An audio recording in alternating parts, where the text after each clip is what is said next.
I'm one of your hosts, Dylan, and this is my friend, Joe.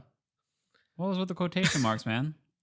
That's kind of rude. Today, we're going to be talking about some of our old player characters, specifically our favorite, our least favorite, and an honorable mention, somebody that we really enjoyed but didn't make that top spot.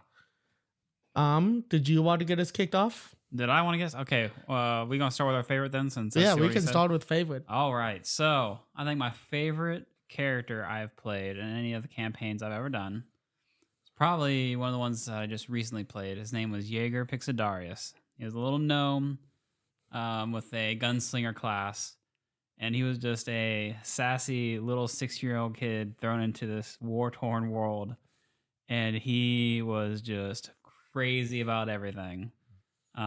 Always just mouthing off to the wrong people, and it was just a fun overall character to role play as, especially since he'd always give the adults that should know what they're doing lip about why they're being idiots about what they're being idiots about, and it was just an overall great role play experience. I like Diego because he helped somebody design a doomsday device, and I really appreciate that about him. It's one of the highlights of my current campaign is the fact that there's just this doomsday device floating around right now that Jaeger helped out with. Yeah, so he was great. He had a very big problem with giving out explosive devices to people. So there was this blacksmith that he taught to make pipe bombs, and then he did help that design this doomsday device that could most certainly just obliterate the entire planet. So it was just an overall great character to play, I think. So what was your favorite character? So my favorite, I'm kind of torn on this one because I have so many characters that I love, and oddly enough, my favorite character is not going to be a gnome. I've played so many gnomes, it's getting ridiculous. Way too many gnomes. Like at least 70% of all his characters have been little people. Yeah, I love gnomes. I've played a halfling that was really fun too, mostly because I'm not the best at rolling, allegedly. No, it's like how people used to make fun of the Curse of Will Wheaton. It's kind of like that. It's real bad, guys. But I would say my favorite is my false character, Jeffrey. So I didn't know anything about D&D, so I played a human fighter because that's what everybody does when they false play D&D. And at first I didn't like Jeffrey. That's why I'm a little bit torn on it. He was a little boring at first, but his main thing was that he was a little psychotic. And eventually, late in the campaign, I loved the character because we kept having situations where he got to interrogate people. I guess you could call it interrogation. He threatened people. There was no interrogation. He broke a man's arms once, trying to get information. And it got real dark at the end there. It got very dark at the end there, and I loved that for Jeffrey. Yeah. Almost transformed into a pit fiend, I think. Yeah, almost a pit fiend. He was terrified of gnomes. And canonically, the way that Jeffrey died is he fell off of a cliff sprinting away from a gnome. After the campaign ended, we were doing the wrap up of our characters. And I'm like, shortly after the campaign, he saw a gnome, ran away from him and fell off a cliff. And I love that for Jeffrey. It's the way he should have gone out. Yep. Yeah, we had like usual. We had a magic mansion. And his only thing for his room was that the doorknob had to be tall enough that a gnome couldn't open the door. That was the only thing for his room that was special, was that the doorknob had to be high up. And I love that. Yeah, I remember that. That was pretty good flavor to the character, honestly. Canonically, Jaeger died because he killed Jaeger in a fight with a dryad, right? No. Yeah, it was the dryad in the trees, wasn't it? No, it was Mind Flayer. It was. That's right, because the group kept trying to save me from getting my brain eaten and then failed miserably because I died some other way. I feel bad as a DM when a character dies, but I did tell the group, like, hey, if you don't free him, the Mind Flayer is going to extract his brain.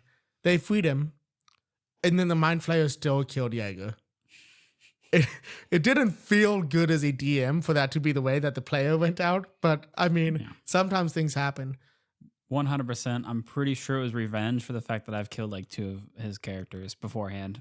Yeah, he's killed so many of my characters. It's all Yeah. his fault. To be fair, though, I did roll to see which one of the PCs would get hit, and the dice were just not in his favor. Like I said, horrible dice rolls when he rolls and when it's rolled about him. So he didn't roll in front of the table. He made up that number. That is he made it up. bull snot. He made up the number. But Wow. I know Jeffrey was really fun to play. And I'm just now remembering a big part of his character is that he was willingly abstinent for apparently no reason. Yeah, I remember that. My characters kept trying to get him to like go to a brothel or something, and he's just like, "What? No." One of the other characters kissed him in the middle of the campaign, and it was canonically his first kiss. And I don't know why that happened. Oh, yeah. Why did that happen? I don't forget. remember why that happened. I don't remember what happened either. It also happened in the next campaign where my character kissed like 3 of the players. That is true. The little gnome that I played in that campaign. Yeah. So sometimes players get kissed by other players. It happens. It happens. Yeah, sometimes for just no absolute reason whatsoever, you know? Yeah, sometimes you don't need a reason. Sometimes love's just in the air. But normally it's just because the player doesn't understand that people don't want to kiss strangers. Because the player that kissed, my player that kissed everybody was a little bit promiscuous for a little gnome. And he learned that one of the players had never been kissed. So he kissed that player. And then I think just kissed the rest of the party. But that's okay sometimes. That's okay. Yeah. All right. So let's go ahead and move on to our least favorite. And since you ended with your favorite, let's go ahead and have you start with your least favorite. Oh, geez. Okay. My least favorite is a character I very recently played, named Cyrus. So I loved the idea of Cyrus. He was a summer Eladrin. He was a little bit of a hothead, kind of mean-tempered. But I didn't realize how much I would hate the restrictions put on summer Eladrin, or just any Eladrin. And that's that the personality can't change unless they change seasons. So I didn't like that I got shoehorned into always being mean and angry every interaction because of the character's race. And then honestly, I didn't expect this to be a problem. I didn't love playing a barbarian. I thought the barbarian class was a little bit more boring than I expected it to be. I don't want to only be a meat shield. And I was playing a bear totem barbarian, which the point of the bear totem is to be a meat shield. So the only thing I loved about the Summer Eladrin, and the thing that draws me to the Eladrin overall, is the phase step is incredibly good because you get to add bonuses on top of it. So like if my Summer Eladrin teleported to a space within 30 feet, there was a ring of fire left behind that would do damage to the enemies. And I think that's pretty sick. But I don't think it's worth the trade-off of not being able to roleplay as well as some of the other races. There were some fun moments with Cyrus. Yeah, there were some all right moments with Cyrus. I'll give him that. But yeah, the whole consistently being mean thing, just it kind of does disrupt the flow of the party sometimes. And it is kind of disappointing when you get stuck into a role-playing theme like that. It just gets repetitive. Yeah. That's the issue. It's just too repetitive. Who's your least favorite? So my least favorite, I think, has to be, I played a Fearbowl druid once named Sylvian Bluestar. And the way I had his backstory set up kind of forced his personality to stay the same, mainly because the story didn't really make Sylvian face something to change his personality. So he was always just looking to help, always being nice, always looking to be, seeing the best in people. And it was just kind of tiring to play as, because there was no chance for personality development, honestly. And I'm gonna be honest with you, wasn't a huge fan of playing as a druid, especially a healing druid, because we didn't have a healer in the party. So I kind of took on the role because, well, we just kind of wanted one, because even though it's harder to kill people in 5e, it can still happen. But yeah, he just really wasn't a whole lot of fun to play. And there just wasn't a lot of instances where a lot of the creatures you could turn into were very helpful. I mean, there was only one real cool time I was able to use. I was able to turn to a giant squid to help save a drowning party member that then tried to stab me when they, gained consciousness, which was kind of rude. There was just a squid there, but I will say there's a connection between these two where it's tough to play a character that doesn't have character growth, like character development. Because when I play D&D, I want my player character to change throughout the campaign. I've had too many instances where it was the opposite. The party was mean to my character. They went from being a sweet character to kind of messed up near the end. There was one character that I had intentions of them being a great guy until we actually entered the campaign, and then it just devolved very quickly. Massive downward spiral. So fast. So I think that it's important to have some character development. Also, character just gets stale very fast. You don't want to play a one-sided character for an entire campaign, which neither of us did, because both of those characters did die. Yeah. His character technically died twice. Yeah. Because the DM felt bad and brought him back to life after the first one. Yeah. It was kind of a cop-out a little bit. But, I understand, sometimes you just don't want to kill off your players. But at the same time, it feels really good. I mean, I should say that. Sometimes it feels great to kill a player character, not the actual player. Yeah, not the actual player. We do not condone actual murder here, just the imaginary kind. Unless, allegedly, you have a very good place on your property to dispose of the player. Don't allegedly, allegedly, you have a really good fill for that player because you don't want the group to fall apart. It's hard to schedule D&D. So yeah, it is. Yeah. It is. It's hard. Okay, honorable mention. You're up first, kid. All right, honorable mention. I think it was a character that I started play. We didn't get to finish the campaign because the group kind of had to split up for personal reasons. But it was a Harengon ranger named Xanamore, and he kind of had a split personality is how I designed it. So when it came to the hunt to fighting, he had this really like cold, detached kind of personality when he fought, but outside of it he was very innocent, naive. He didn't know really what was what because they lived like in the middle of nowhere. He was very sheltered at life, and it was just really fun to play, especially with the group characters that surrounded Xanamore. And it was just a fun character to play, especially since that was the character that got kissed by his other character because he had no idea what a kiss was. So sometimes you got to learn the hard way. It was just fun. We got to see some growth there. He kind of went off and did his own thing for a little bit.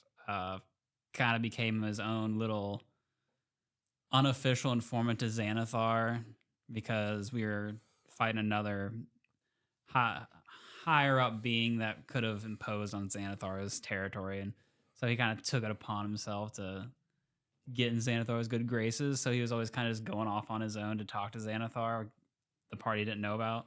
So it was pretty cool. And he got to interact and witness his PC's descent into madness because he may or may not have killed 20 innocent people. Dozens of homeless people. Dozens. Because I think it happened twice. I don't know, man. Dozens of homeless people. He was rocked by it for the rest of the campaign that we played. He was a changed man. He felt so bad, but he had a taste for blood now. Yeah, that was my honorable mention. I really did enjoy it. I do like the Ranger class. It does have some decent versatility, I think. So that's probably one of my favorite classes. So it was a nice change in pace compared to the Druid that I had played to the previous campaign. So it was nice. I am excited for some of the changes to the Ranger in 2024. I think you'll like a lot of them. The one you'll hate is Hunter's Mark is considerably worse than it used to be. But It's all right. I always forget to use it anyway. well, the class, for some reason, they built the class around it in 2024, and it requires concentration now. But we don't need to get into that in this video, because that's a whole different topic to talk about. Yeah. All right. What's your honorable mention? So honorable mention, it was almost the character from that campaign. Nimble was an amazing character. That was the first gnome that I played. And he did go into a dog spiral. But I think right now it is my current character, Castian. That's his alleged birth name. And he is, if anybody's in my campaign, stop watching right now. Because some of this stuff has not been disclosed. So turn off the video and take a nap. Or don't. I don't care what you do. Just turn off the video. Castian is a Dampier, but he isn't the common Dampier. He is from the Feywild. He got taken to the Feywild as a kid in exchange for his parents being cured of a disease. And his real name is not Castian, but he goes by that because the Feywild has that trait where if somebody knows your true name, they can get like control over you and stuff like that. So he's just a very skeptical character of everybody. But more so, I think my favorite thing about him is he's just incredibly ignorant to everything on the material plane. He keeps telling them that he's never met a horse. He believes that horses can talk. So he will have a conversation with a horse. There's a lot of other stuff in this campaign, but he didn't understand marriage. He was engaged for a moment because somebody gave him a ring and somebody told him, hey, that means you're getting married now. And he's like, oh my God, I'm getting married. So he went and bought a suit, a mismatched suit that everybody told him was ugly, but he loved it. He does carry sausages in his pocket because he says that the pocket lint makes the sausage taste better. Not just sausages, old expired sausages that every time he eats, he gets sick. Yeah, the first time the party meets him, he eats an expired sausage and goes into an abandoned house and Commits just war crimes, pretty much. Yeah, he comes back afterwards, after destroying the floor of this abandoned house, and tells them that he has committed an atrocity and that they cannot go into that house. And every time it gets brought up, he has like flashbacks to it, like he's witnessing a war. But he doesn't remember much about his past, so he carries a little journal. And I think there's just a lot of little subtle things about him.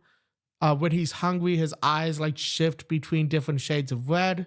He is an Echo Knight, which I'm having so much fun playing an Echo Knight right now because it's just such a fun subclass. Having an Echo that can be nearby and interacting with stuff and helping in combat is just so fun. And I think at later levels, it's going to be so broken, and I love that for me.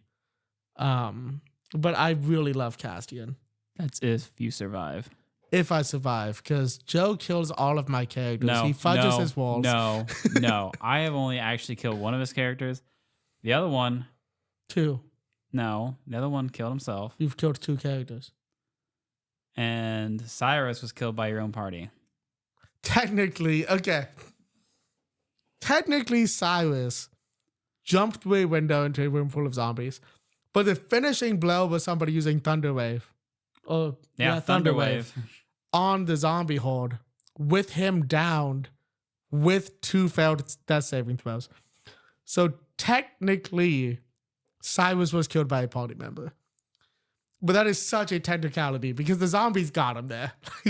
Well, I mean, if we're going by that, technically Cyrus killed himself because he jumped through a window without knowing what was behind it. He had to. You guys need to understand this because there's no context here. There's no context to what Joe is saying right now. Cyrus was a barbarian that kept trying to open doors that session and kept failing his strength checks. He was angry that he kept failing the strength checks, so he jumped through the window, okay? Right. Sometimes you gotta. He should have raged first. I'll admit that. He should have raged first. But he might have been out of rages. He was only like level 3. They don't get a whole lot. You guys hadn't done anything yet that day. Cyrus was killed in a conspiracy. Those zombies weren't there before he jumped through the window. To be fair, Cyrus could have lived a couple of ways. One, the party wasn't to the house yet.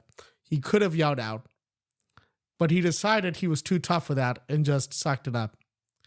Two, he could have disengaged and jumped out the window. But me, somebody who's been playing D&D for a few years now, forgot that the disengage action exists and just let my character die. So that happened. To be fair, the person that cast Thunderwave could have also shouted to the party that Cyrus was being murdered in front of their very eyes. To be fair, that character has led to that player has led to two of my characters getting killed. That is true. It's his fault. That is true. Seth, if you didn't listen to me and you continued to watch this episode when I told you to turn it off, first, I'm very disappointed in you. You need to listen to me. Second, it's your fault. It is your fault. It's your fault that my characters keep dying. Yeah. Not my fault. Not my fault. That's why we both thought that at the same time. Anyway, so that was our favorite, least favorite, and honorable mention for playable characters. Leave a comment if you have any questions about any of the characters we just talked about. We love talking about these guys. Yeah. So we will reply to the comments. And leave a comment if you just want to talk to us about anything D&D related. I like comments. Just leave a comment, please. Yeah, that'd be nice. Honestly, leave a comment about your own favorite character. Do that. We'd love to hear about it. Leave a comment about your own favorite player character. Tell us why your favorite race is gnomes. They're just fun little guys. The fun little guys, dude. The fun little guys. Other than that, if you guys like the video, please like the video. If you want to see more videos like this, subscribe to the channel. Hit the notification bell if you want to be notified when videos are released. Yeah, ring that bell, bro. Exactly. Wing ding ding, bro. The witch is dead. The witch is dead. Thank you guys for watching.